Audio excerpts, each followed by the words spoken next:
I remember this one time I was taking the Greyhound, which is it's never gonna be a start to a good story. You saw something that you didn't want to see at the Greyhound station or at the Greyhound on the Greyhound bus. It's never good. I was taking the Greyhound back from Vegas to Los Angeles. I went to go sit in my seat, which was the only one left, and it was a dude freebasing in the Greyhound bus. And I know some people might be like, "Damn, that's crazy. Did you ask him to stop?" Answer is no, because you see, I feel like if he was freebasing uh on a Greyhound bus in broad daylight in Vegas, me being like, "Hey, homie, could you not do that?" I don't feel like that was gonna solve that problem. The type of dude that's freebasing on a bus, he might be willing to deal with things that I'm not willing to deal with. He was polite though. He offered me some of that bass, which I declined. So don't freebase on the bus. One time I was at the Greyhound station. I walked into a bathroom to see a homeless dude butt naked taking a shower in the sink. I saw his penis, obviously, and it looked like a kangaroo foot. It was dirty and large. Even looked like it had a toenail on it. That was not a good day. Here are a few things that, ladies, I'm sorry, but you're always going to have to tell us not to do that. Sorry. You're always going to have to tell us not to open shit with our teeth. We're never going to stop trying to do that. We shouldn't do it.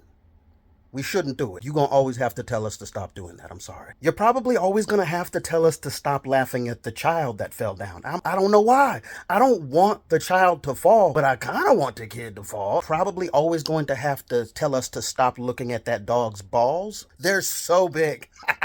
I'm sorry. I'm sorry. Also, as much as you suggest that we should take 2 trips, we're not gonna take 2 trips. We're taking 1 trip. Sometimes it's not gonna work. We're gonna drop all the groceries, but sometimes it's gonna work. We're not taking 2 trips. I don't care if we just gotta turn around and put it down. Not taking 2 trips. We can do it in 1. You are going to get tired of saying the phrase, put it back. If you give us something to open and we can't open it, just know that we might be cool on the outside, but our manhood is damaged. I don't care if it was like glued shut or cemented shut. Manhood is damaged. I even put on a weightlifting glove and it just wouldn't turn. I used to work at Denny's and we had a bar, so it sometimes got raggedy a lot of times. The main bouncer was this bulldog named Hank.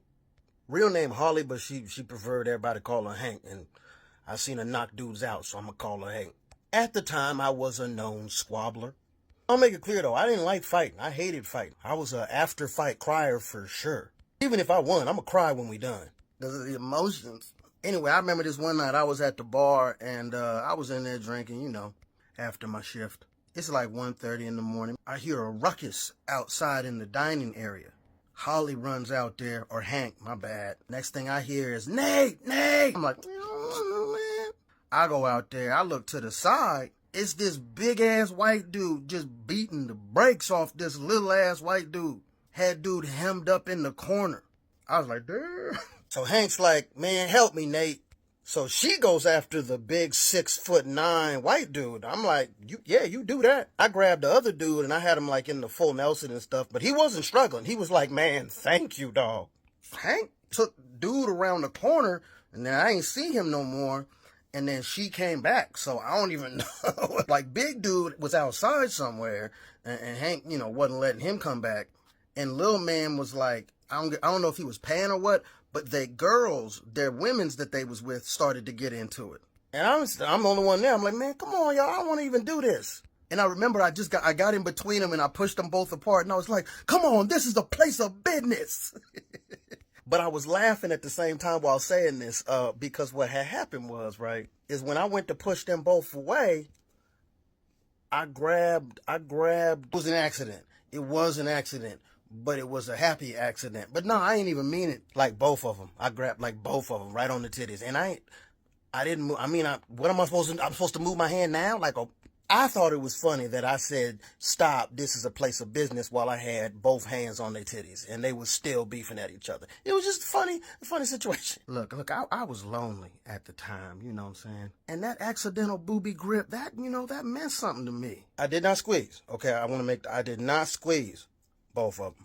I do remember afterwards feeling a little disappointed though. Like, damn, I'm such a non-sexual option to these women that my hands on their breasts is not even a threat. See, these are the things that did not help my self-esteem in my younger days. I used to want to go back in time ever since Back to the Future. But the older I get, the more I be like, I be useless in the past. Because the idea is, oh man, I'm going to go back. They going to think I'm a wizard with all the shit that I can do, but I really can't do nothing. I feel like I wouldn't be able to contribute. And even if I could convince them that I was actually from the future, they're going to be like, so what y'all got in the future? We got TVs and shit. What's a TV? Oh, it has TV shows on it, magic box that has stuff in it. People watch it. They watch a box? Yeah, but it's got moving pictures. What's a picture? It's like a painting, moving paintings. How do the paintings move? Huh? Well, is lights in the back. What? Cause it's lights in the back. Like candle lights? Nah, not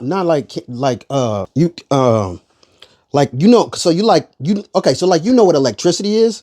No, word. Okay. So you know what lightning is, right? Yeah.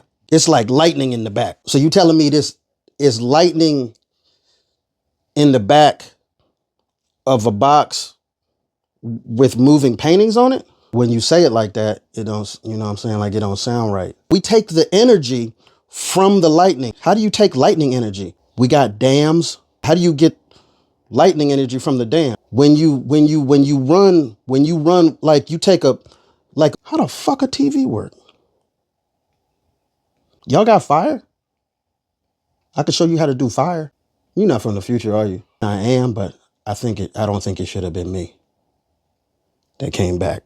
Sorry. Next time I come back, I'll make sure to bring a manual on how a TV works. That's my bad. So I've been asked before if you had a gay child, would you be disappointed? I'm going to be honest with you, a little bit. Kind of like I would be disappointed if I found out my child was a Niners fan. Because I'm a Rams fan, and I want my child to be a Rams fan. And if they're not, I'm going to be sad about that. And I might bring it up at parties, and they people like, hey man, you ready for the Rams game this week? And I'll be like, yeah, me and my boy gonna go watch that game. He's a Niners fan though, so he wears a different jersey, but we still both watching football. I'm not gonna be upset that my son or daughter is interested in the same sex. That doesn't got nothing to do with me. If it's my son, I'm upset that I'm never gonna be able to hear the phrase "I beat that thing up" and really understand what he's talking about unless I too engage in a little bit of that booty scooting. That's not on my agenda right now. Things change, but as it stands today, that's not really something that I really want to be about. And if my daughter comes home and and maybe she's the top, maybe she's the rammer. I don't want to be thinking that maybe my daughter is a better rammer than me. I don't want to compete with my daughter in the aspects of ramming. She has a relationship with my wife, my girlfriend, or whoever has fathered the child. My significant other's like, yeah, actually it sounds like you ram better than your dad. So yes, I would be disappointed if I found out that my child was gay, but not because of what you think. One time I made this kid mud dump all up in his drawers. I ain't mean to do it, but he deserved it though. I was walking through the mall by myself because I ain't had no friends. I was a teenager. This was at a time when I wasn't exactly feeling great about myself. I got teased a lot.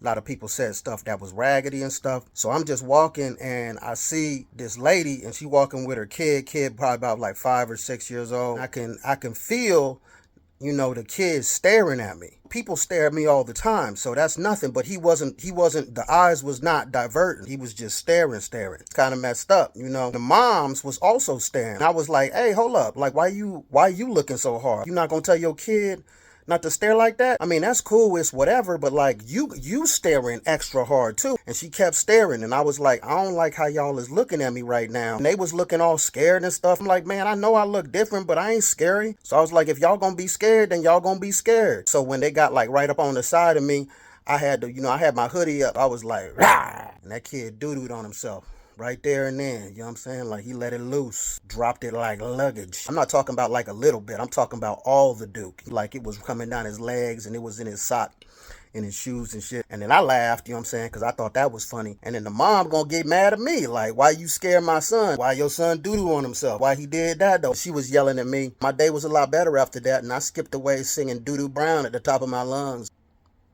Don't be staring at people, maybe. You know what I'm saying? I look back on my childhood, and there were some things that were great, but there was also some things that they shouldn't have did that. It shouldn't have been like that. For sure, should have been way more safety measures on the playgrounds. Case in point, there was just a random hump in like 90% of metal slides because of the sun. I get the idea of a slide, but who thought it like metal in Florida?